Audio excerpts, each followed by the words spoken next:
Pacho makuse nyina say me wo abaye bia ye freno Faustina Fushia paja woni kakrate Faustina Fushia infinshia aduonu miensa ebere bia twam amfan say be infinshia ensuni ena ade bi be hyen hate se badwoa enti mi hu no bisa ne say de ade na ye ne ho no wo say ebe hyen hefa ebe hyen nsa aha si powi na bakon ho producers no ha wo kana ko dia to so de be hye ho no konfa to fa ho na ki follow that story in order na bakon ho no videos no ho na bakon yes in John Hospital enti e de ko ye no omu kokoye no operation nti operation na omu ye no asema doctor no ka kire me ni say ade no wayi na nsu bi akam no mo se ye de ade a ho no de wanka adekora aye no ankyere me na de o ka kire me an say badwa na ehye ho no yiye no ebi akam na nsu wantini nyina enti ade no besane aba enti eba bi mu a mensa amfa ne mra na umunyi enti oyi ya no bese afe sabe no was secondary school enti na finu na sane bae enti bae na ye sane no koye no na doctor na woyi ye no omusu ni ho okwai omusu okwa abruchiri ekotwo no school so enti memfa no nko sunwan me de no ko sunwan ho ma omusu so eye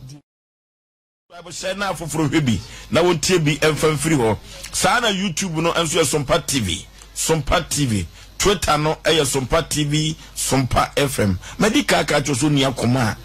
nyawadni so bi hwebi we mina hwe abreho papa abreho papa anuti mam yinti o enti sunya de no so tosu yinu no mu ye wie ye no edi ba se bosumi miensa ena saa bae nti ebaye no mu yesare ne ko ho ye ko no musi amfa nko jin sunya force mo samfa ne mra jin na ye de ne baye nti de ne baye no na omu ehwe no anti omu ko hwehwe ni moja mu ni ade nyina afede na ne nsa no aye kakraka na omu sa ye no operation nti omu ye wie ye no omu si omu mpam no mbema na wo ho na omu de ahwa ade nti enu achi no esan baye ena omu kokko ye ye Jibi sam yizo nyame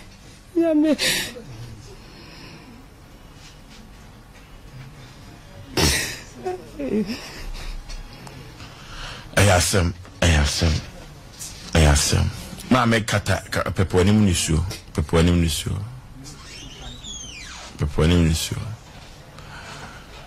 na ma me ekoba asa no wode nam hospital nko a pa choma ya bibiduro bebre na wakosunsun wiase so akwa nti abasa me pa cho anu de ayesa dunsifo no mu nka hwe nkyere me no ane say omo menya ati wenka na wo so obema madu beti ma hye no a na chese me de ne kom ho na wakohwe no nti ekoba asa no oba no ya na asembe no oka na nse de kura de wo opapa ho no mu wo esanso ya na esanso wo ko hospital nti no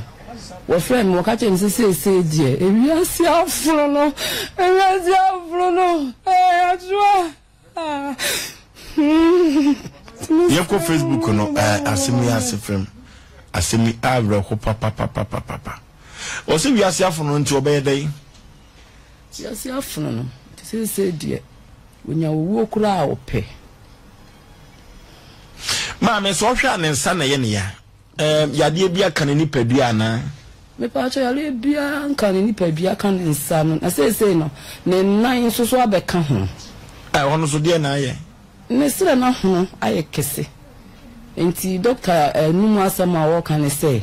ne nsa no mu nsuo ene emuja no na akogina ne sire no mu nti ama moja na nkase se die afurisa ne ekọ no sese eno na akogina ne semti enti ni nya adwuma enti na ama ne sire no ahun nti ahun akosi ne na ase enti ne fa se ne die sese no fa ne nsa na ahun so ne na nso so asan ahun akọ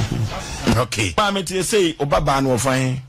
Pacho wo Confanoche Hospital. Wo Confanoche. Pacho. Ehona si oda. Pacho. Sese na nensano te say. Nensano sa ne te se de uhunu na. Apimoja se de. Apimoja. Wa ne pumoja ne sa. It is a said dear surgery nyina ntumi anye no. Pa cho de. Ye nua ba sabre wedding fishia aduonu miensa na nensa surgery ahodro enso. My sister ntumi ento no. Sabre o konfo anoche. Aya rehosem, aya sefensem. Ma me sesia no konfo anoche de no mo de aka no. Pa cho se be microphone no. Pa cho date om de ma no de enkansun na nanu wo yare na ye de ne baye nti ye de ne baye no no che sese no hia muja na ye mpem muja me mfa mo no ti muja na sese ye nyenya bi mfa mo no nti oda so da nti nka omso munya bi bɔ ne de omba mu na kofi na date na mo de ama no so a na che se asan de number enye muja mfa man wo konfa no che ho mpa che o ma ye ko twin bi enso de omu so omu twin na ne de na mfa nti nka omu pɛ de ne de no fa na nkomo de no abon eti konfa no chikakra kayenya muja menu mfa mo ababa we ma ne ho nto no omsi muja ni bi ni ho anase de omanya ne de no mfa de omanya ne de no mfa omu ma ye me bad boy ba akoko twin bi na omu se ene no de no mfa nti nkomo twin ono ne de no si ho na omunya de ne de no fa na chese omu de no abon no na omu de me ba ne de no ahye eno anan. Ati se je so mo twe sa moja ne disi ho. O ma twe si ho. Obeda wa di sen. Me pa cho obeda ho nom Bernada. Ka so mo di moja ne be ma no so di sen. Enani 3 days na ka so mo di moja ne be ma no. 3 days na munya moja ne bi mfa ma no. Me pa cho de. Eno oda ho sa, de aduru aka no. Eduro de omu ma ye ko to bi de ma no. Tike moja na ko nya de aka no be den. Ana mo atwi bi so mo se ene no ne de no mfa ne de no mfa to mo pu bi obetwe ene ne de no befa mpa chan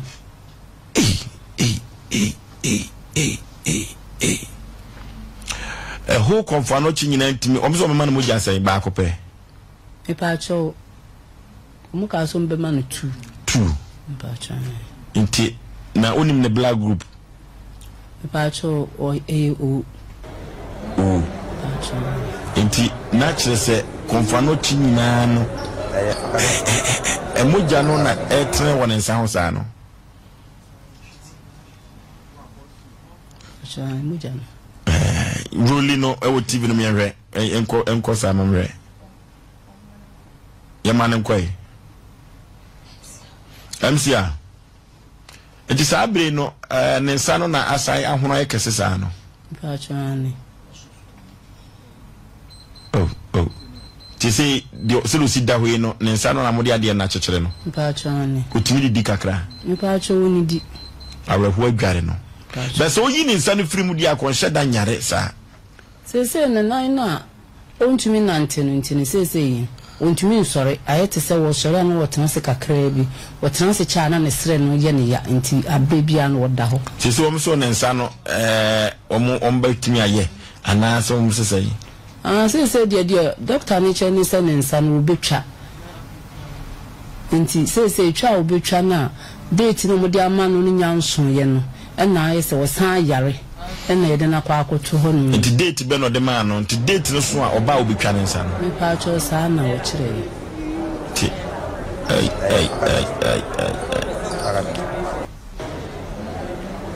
ti emoja no na eso ne sa no opepa no wow Yako Facebook no so SOMPA 93.1 SOMPA TV Ghana SOMPA TV Ghana ababa wa gudie YouTube no nso SOMPA TV SOMPA TV SOMPA TV mame mo sheda de bibiduru aka no pa okay pani wo so wo nchire mu kakra ya fra wo say Steven odi ani sister yi asa affecting the bone nti enya de se nsa no betimi ayi nti the best way ni say esi etimi yi nsa no efi ho sisi ntwa nsa no ntwa nanka ne nan no so ye hwe the best way a bisiae no na se ne yitwa ne nsa de ne besu no be se yitwa ne nan no edie en confirm say based on scan na ikutwae no omo ka say enye cancer bi na akọ omo say blood na e won nsenim bi na dreamy enti akwa clot enye bibia enye ba bi mfa enti akwa clot wo ne sre honom ana ama na ama hu na wontimi nti aso no nti omo de na ma medicine department na ka onso ma date that will be 10th of this month ya anke go kwa ku hu mo na omo so nka de omo mai no na ka ye hu de o ene mo boka pa o e ka sem de e ka se ka ho asema abusua no ye lusu bibia honestly speaking ye lusu bibia eniema bia na ye source of income to the family ni bia ye lusu waton ya tonton bebre ya nkasa person ono nkasa na o yawe no obra nkasa ya nkasa nso so a ye wonche no ye kura nso ye bremo ye nua bai wadi fishi aduanu miensa wabre yie na asempe nipa no medical ka cho se ye tententu ye boy ntaba mu a de Nyankopon na me so ye no edoso eno te betu challenge ma won na wo ye bibidro nyina ye betu challenge ma dusifo nyina ye betu challenge ma asofo nyina se mimi wo tidie wo mu se